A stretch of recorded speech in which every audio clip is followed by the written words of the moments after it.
Yes! I love the Lemmings soundtrack!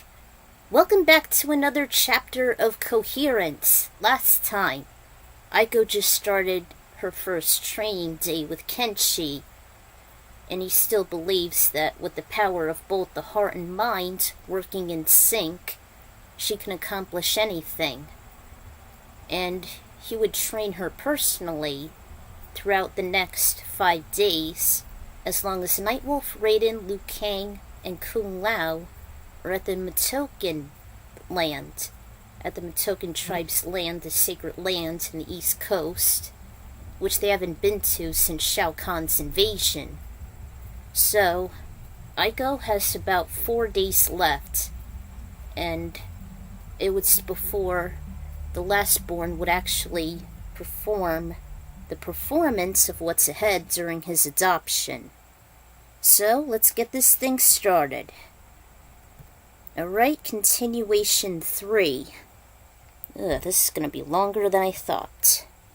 The next day, Kenshi visited Aiko again after breakfast, and when Jin returned to school, she brought out the same basket with any leftover scraps from the previous day's meal, suited for the heart.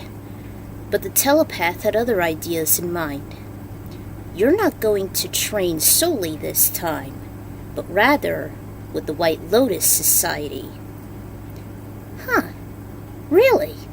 What's going on? Do you have a change of plans? Actually, yes. I was with Fusion earlier today. I decided to stop by after I left the Shirai Ryu. He suggested that with the Shaolin, you would be more resistant to any repercussions emanating from the Matokan's land and build up your coherence. After all, there's safety in numbers, and I doubt any of us would be vulnerable. They say that they can be more powerful than any influence by a demon sorcerer. Sounds great to me. Okay, let's move. The telekinetic swordsman activated his generator, creating a rip leading straight to the past pinpoint at the Wuxi Academy. They were brought to the epicenter of the square, where some cherry blossoms were starting to bud, and rows of several warriors performed their warm-up exercises, alternating positions of their legs after each lift. After several stomps from straight down to diagonally, the sequence was repeated with the other leg. Aiko followed with Kai and the other Shaolin simultaneously, and Fusion simply observed them. They switched to straight punches with each arm as the wing god directed them with a Chinese cry. After some alternations, the exercises were done. He spoke in a crisp manner, carrying over the open air. Shaolin, I appreciate you all for attending this session. It is very much crucial without the presence of our fellow comrades, Raiden, Liu Kang, Nightwolf, and Kung Lao. They had all gone to the Matokan sacred land, as we all know. And Aiko was absent as Kenshi needed to train her personally. I would like you all to meet our fellow ally from the Outworld Investigation Agency, Kenshi. He emerged from the crowd, and some of the warriors actually cheered and applauded for him. Aiko couldn't help but follow suit. Greetings and salvations to you all, warriors. I am Kenshi Takahashi, the skilled blind swordsman of the OIA. I have come here personally as we have critical business to discuss. Fusion escorted the males and Aiko to their main quarters, in the spacious area where they often attended their meetings. They sat and surrounded their sensei, located in the middle, with a guest of honor. As you all know, we had been talking about the exotic drums of the Mikiba, and how our little one, Aiko, has been affected by them, she sulked, feeling bad of the personal matters and how she'd been manipulated, although it wasn't as preachy as she thought. Our closest allies have drifted off to Northern America's eastern seaboard for some personal endeavors.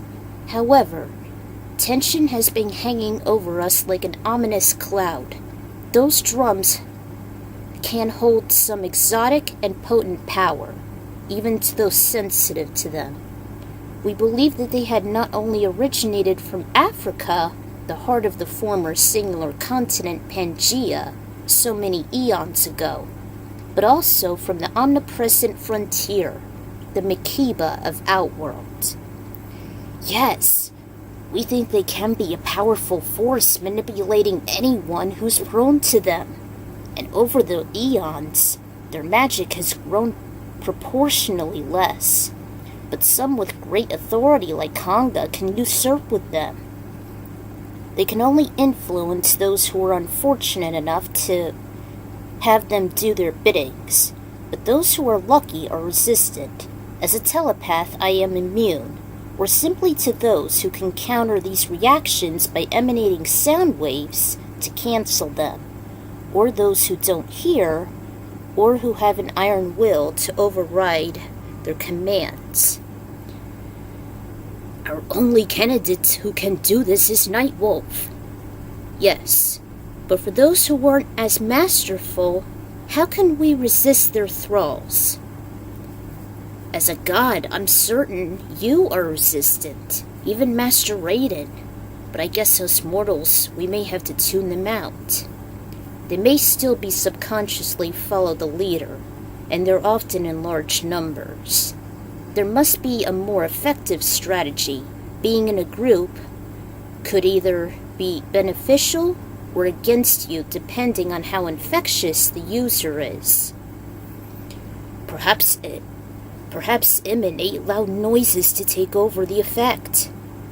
Or even coherence? Kenshi hesitated. Coherence. That just might be crazy enough to work. Usually kineses concern mind over matter, and hypnotism only affects the mind. But perhaps the heart could be the counteract. The true core of the soul lies within it, and it transfers neurosignals faster than the brain, not vice versa. Emotions take over your thought process, and with the heart and mind being in sync, we might still stand. Unless perhaps if we should make our own musical numbers. Can the Shaolin actually play fusion, aside from the gong? Of course. Even I have my own instrument or two, a woodwind, and even my own voice. I haven't sung in ages. I need some tuning. Yeah, Aiko's a decent... Wait, who's singing this? Yeah, Aiko's a decent singer, too. Kai recalled all those fun segments whenever the Shaolin can attend karaoke, which is very rare on account of constant, vigorous training. One of the former monks spoke. If only the lot of us could. There are still some members who decided to leave us, even the order, all because they were just feeling under the weather emotionally. The wind god perked up. Oh yes, of course. You weren't there, Aiko and Kenshi, but the lot of us were missing from the society and the holy order. We believe that they can be affected by the negative side effects of meditation. Lu warned it had been on the rise, while those who quit, that practice is still within the dark abyss. Have you ever heard of the dark night of the soul? She shook her head. Raiden and I were discussing this once, how the Buddhists call this emotional curse as the bottom of the void. How many of us suffer emotionally, and sometimes physically, and that only meditation makes matters worse. Never seeing nor embracing the light again. They even became passive, evading our own guidance, losing faith and all hope. Kenshi soon looked up from his sorry stupor. Maybe there's a way to accomplish both. Coherence shall be needed, more than ever, with the heart's positivity overriding her angst,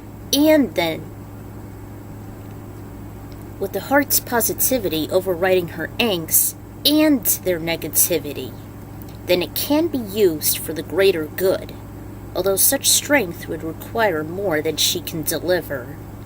If she can just share her rich endorphin gems combined with our uplifting, then we will combat all demons. Excellent idea, Kenshi! And we must occupy a tall structure. After all, no matter what the kinesis, it requires air to carry. I shall do just that. Aiko was in deep thought. The tallest structure? Maybe we can use that temple in the outskirts of China. That would be too overwhelming to organize in. I'm sure my brother's temple would be the more ideal place. Its air currents are always rich and vast, and the Jinsei as well. Ashura may be able to participate. He won't mind. Even better, why not use all the realms? Right? Right? Kai knows what's up, though it won't be easy. The Order and Chaos realms are too extreme. Adina and Outworld may just be the tickets. Sounds like a plan. Kenshi and Aiko shall rally up the other realms. Kaya and I still have some business to attend to, with whatever willing Shaolin we have left. Even the brother god was beginning to lose his confidence upon the mounting despair. The pair headed out, and through that extensive meeting with the White Lotus, it was already high noon. The second day wasn't without some basic training, though. From his usual deep breathing to the jogging from the academy and back while pacing, even some sit-ups, as well as an increased appetite. Still, Aiko sometimes worried that her heart gem would emit the Matokan rituals directly, despite the 8-hour time difference. By the time all her physical activity was done, she returned to the Kong cottage. Wait, Aiko. Before you leave, I was actually thinking if maybe we should climb that tall Chinese temple. This would be the perfect way to enhance your heart. She actually let out an irritated sigh. Oh, don't worry. I'll be with you all the way. I used to climb that monastery once. It's around 30 feet in height. Then afterwards, I'll make a portal at the top so we can recruit musicians from Adenia. She wasn't looking forward to the ascending journey, but she was anticipating the visit to the Grand Palace.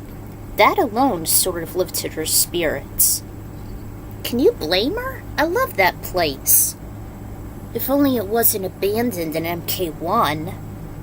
Before she went to bed, she gazed into her heart gem, which shone as lively as ever. She wished Kung Lao good night before she kissed it, then set it on a wooden nightstand. Somewhere within the Matokan village, Kung Lao was just rising.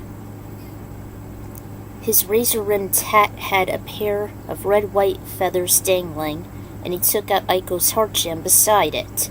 A blurry image of her training with Kenshi made him yearn to be with the White Lotus Society again, despite having only 3 days left. He lifted it and kissed it, hoping to be by her side once more. Oh, that was very nice of him. I had this idea for a while ever since I discovered the MK storyline on the MK Wiki that most of the world's history is tied into the series, thus adding in the Makiba Indians' origins as the tribe from Outworld traveling to Earthrealm at the heart of Pangaea. It's locating at North America when the continents split by tectonic plates. I strongly think that the Matoka can be descendants of these said people, including how Africa originated the same tribal customs the Native Americans embrace. Thus the meeting of the White Lotus. The random idea involving the monastery was inspired by the minor location from Ace Ventura: When Nature Calls.